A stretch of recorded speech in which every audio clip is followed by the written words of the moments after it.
এটা একটা সেবা, এর যথেষ্ট সেবা আছে। এখান থেকে আমি ওই দিন ডিসি অফিসে বলছি, সুবর্ণচরের সরক্লার্ক, মোহাম্মদপুর ওইসব জায়গা থেকে একজন সুস্থ মানুষ যখন মাইজদি পৌঁছে তখন সে অসুস্থ হয়ে যায়, রাস্তাঘাট এমন অবস্থা, দুরবস্থা। এটা হলো সংস্কার। এটা কি সংস্কার? এরপরে আপনাদের এখানে অনেক একর জমি বেদখল হয়ে গেছে, যোদ্ধারা দখল করে নিয়ে গেছে, যারা এমপি মন্ত্রী ছিলেন তাদের দখলে আছে, এই এলাকার লোক না তাদের দখলে আছে, অথচ এই জমিনগুলো থাকার কথা ছিল ভূমিহীনদের কাছে। কথা কি ঠিক?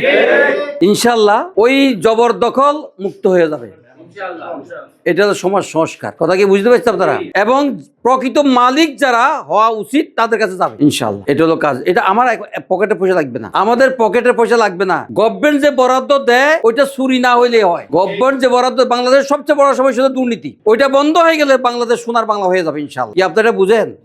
আমাদের তো সব জায়গাতে চুরির ভাগ চলে যায়, সব কিছুই থাকে না। কয়েক আগে শুনছি এই রাস্তা যেটা এখন আমরা ভাঙা দিয়ে আসতাম, ওখানের জন্য 7 লক্ষ টাকা বরাদ্দ হয়েছে, ওইটা কোনো কাজ হয় না। তাহলে আগে আর পরে কি সপ্তাহে কথা কি আপনারা বুঝতেছেন?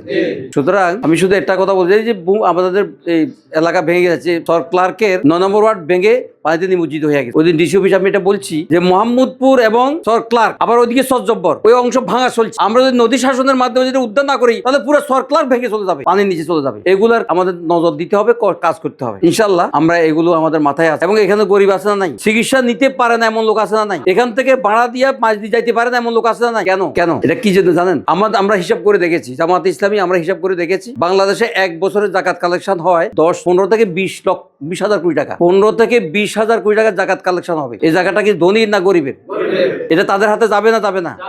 যাবে। এটা কি শাড়ি কিনা হবে না লুঙ্গি কিনা হবে? না, লুঙ্গি শাড়ি কিনা হবে না, এটা পুনর্বাসন করা হবে। যার ব্যবসা নেই, আয়ের উৎস, তাকে আয়ের উৎস ধরে দেওয়া হবে, তাকে ব্যবসা ধরে দেওয়া হবে, যাতে তার আর আবার নতুন করে কোনো সমস্যা পিছুটার না থাকে। যার কিছু নাই তাকে একটা খামার করে দেওয়া হবে, একটা 2টা গরু দেওয়া হবে, এভাবে করে তাকে স্বাবলম্বী করা হবে। আমরা হিসাব করে দেখেছি 10 বছরের ব্যবধানে বাংলাদেশ থেকে এনজিওরা যারা সুদভিত্তিক আপনাদের শোষণ করে নিয়ে যাচ্ছে, গাছ বাড়ি সব নিয়ে যাচ্ছে, ওরা বাংলাদেশ ছেড়ে চলে যাবে ইনশাআল্লাহ।